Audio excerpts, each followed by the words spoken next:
పైడమ్మ అమ్మవారి దేవస్థానంలో ఆషాఢ మాసం సందర్భంగా ఈ రోజున అమ్మవారికి ప్రత్యేకంగా శాకాంబరి అలంకారం చేయడం జరిగినది.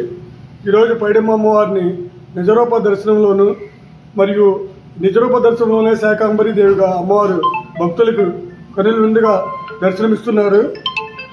కావున 50 మంది భక్తులు శ్రీ అమ్మవారిని దర్శించుకుని అమ్మవారికి కృపకు పాత్రలు కావాల్సిందిగా కోరుకుంటున్నాను.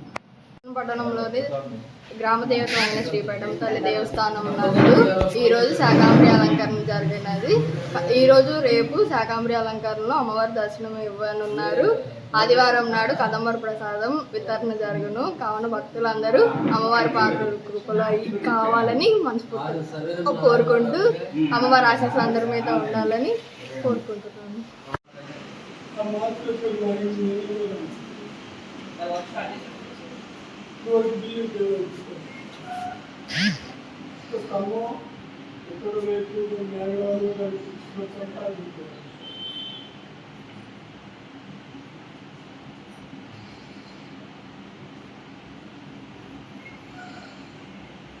Vietnam ya?